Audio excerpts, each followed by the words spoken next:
But through the life of Ruth, she saw and regained that hope and trust in God. There are times when someone's going through a tough time and there aren't words to say, but we can model encouragement and being there for people and be a blessing to them. We have to trust in the sovereignty of God to make sense of what's happening in our world. And we don't always understand or get things right, but if we sincerely live for the Lord, we'll get things right more than not. So Naomi's got her plans. The threshing floor, Lewis has explained what happens on the threshing floor. We're going to have a picture just showing the difference, the grain and the chaff that gets blown to the side.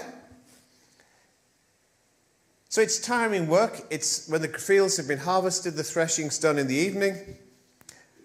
And the different people who own the land, they had their own grain and the piles of it, and they'd sleep near to their piles in the area of the threshing floor. So it's quite a big area. So there's different farmers would have been sleeping with their grain so it wasn't stolen. That's the reason why they're there. So it's just men that were there in that cultural context. And the next day, their workers would come and take it away to more secure places of storage. So it's very, very unusual for a woman to go there in the evening, and particularly after dark. Ruth's been asked by Naomi to wash and dress up in her best clothes. Now, if you're meeting someone after dark, and it's 2 or 3 in the morning, well, I don't know about you, but for me at 2 or 3 in the morning, I wouldn't be at my best in actually thinking about anything. And I wouldn't be actually wanting to comment on someone's appearance in the dark because you wouldn't even be able to see it clearly. The Bible commentators, some of them have suggested that what's actually happening is that Ruth had been wearing mourning clothes. And if that's the case, it's obviously been for quite a long time, longer than I was expecting, but if that's the case, no man would have approached her with an invitation about the future while she had the mourning clothes on. That would have been culturally inappropriate. They would have waited until she changed into more regular clothes, which would have indicated that that period of life had closed and she was ready to move forward. That would fit with Naomi's advice. Still in the early hours of the morning, when Boaz was tired and will be woken up. So the specific instruction was to uncover his feet and lie down. That's not part of our culture. But in that culture, that's as good as a marriage proposal. Just imagine, here we have a person from an ethnic minority, from another country, who has no power as a non-Israelite. In a culture where women had no power and no voice, most of the time, she's speaking to him and actually effectively proposing to him in a context where only men would have done that. Boaz earlier has said to her, honouring her, and said that may you be richly rewarded by the Lord, the God of Israel, under whose wings you've come to take refuge. He recognised first she'd come to seek God's covering. She put God first at an earlier time, some days or weeks earlier. He honoured her for putting God first. And secondarily, there's this meeting and that invitation for Boaz to marry her. The principle for us that stands out so clearly, she puts God first. It's my conviction that Ruth, in coming back with Naomi, was probably, in her mind, giving up the prospects of a future marriage, which in that cultural context was a very difficult place for a young woman to be in. But she trusted God to take care of that future. And that is what that commitment caused her to be so respected in Bethlehem, which Boaz mentions to her earlier. She wanted to live the right way and put God first. Now, we rightly can have struggles about decisions and how does this work out and things we wish to like to happen in our lives. But Ruth gives us the principle: put God first and trust him for the future. Will our human-made plans work? Well, Proverbs 16:9 reminds us, in our hearts humans plan their course, but the Lord establishes their steps. But secondly, Ruth's obedience to the plan, she went down to the threshing floor. Boaz is a happy man. He's tired. He's done the work. He's gone to sleep. And he's expecting to sleep till morning. And he suddenly finds his feet are cold. Now, maybe you've had the bedclothes come off at home in the winter and you get cold feet. But he wakes up and there's somebody there.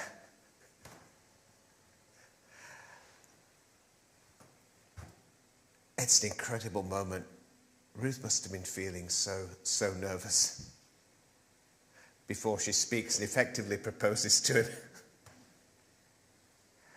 Here we have two people seeking to honour God. It's a situation that none of them's naturally comfortable in. And he will respond in a way that is quite extraordinary and godly. Ruth has honoured her mother-in-law by following the path that she'd asked her to do that evening, even though it's culturally something that she wouldn't have been used to in Moab, and certainly in Israel too. That wasn't their normal practice. But she trusts that God would work through the plan of her mother-in-law. God made a way through that situation for her, as he will do for you and me. And there's Boaz's wise words to Ruth in verses 10 to 13. The Lord bless you, my daughter. This kindness is greater than that which you showed earlier. You'd not run after the younger men, whether rich or poor. There's no electric light switch to actually see clearly, so they can actually talk and see each other clearly. The light's poor. It's the darkness. So this conversation's taking place in really poor light. And it's sounding so good. Boaz is responding positively, honouring her.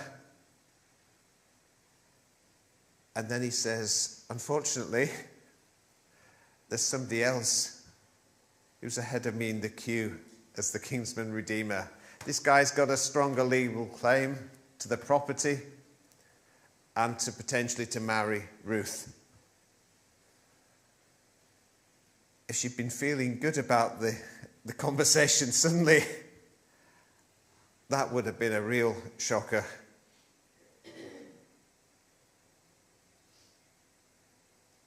And I'm sure there was probably a silent pause, wondering where on earth do we go from here? But Boaz says, but if he's not willing, as surely as the Lord lives, I will marry you. This couple trusted God to make a way through the uncertainty. The nervous tension must have been strong for both of them. And then there's Boaz's provision for Ruth and Naomi. So somehow they got some sleep in the remaining time before morning. Boaz views Ruth in the classic Israelite image of the model woman in Proverbs 31, which ends in that passage with, the woman who fears the Lord is to be praised. Honour her for all that her hands have done, and let her works bring her praise at the city gate. Interesting. Where's he going to go the next day? It's the city gates, the legal place where the great and the good meet to deliberate.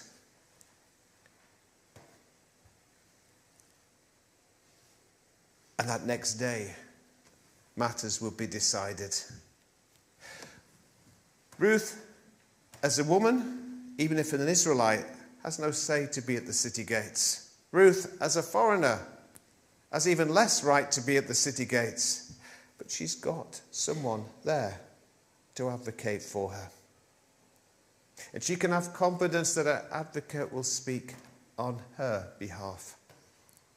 You and I as Christians may be powerless or feel that way, but we have in the Father's presence an advocate, Jesus Christ the righteous, who speaks for us.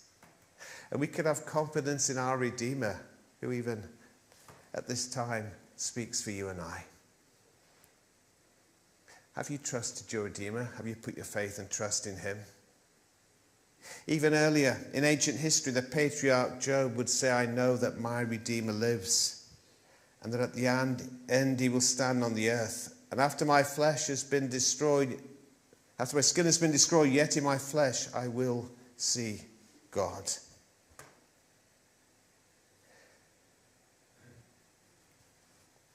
Ruth will come back home to Naomi with that huge amount of grain, 30 to 40 kilograms worth. And Naomi asks her a question. It's not, how did it go, my daughter? That's the rendering, that's the meaning. She literally said, who are you, my daughter? She meant, is there a marriage proposal on the table? Are you going to be the prospective Mrs. Boaz? That's what she's asking. How did it go when he asked the question? I don't know if Ruth told her. Well, it was actually me that asked him to marry me. I didn't wait for him to do the asking.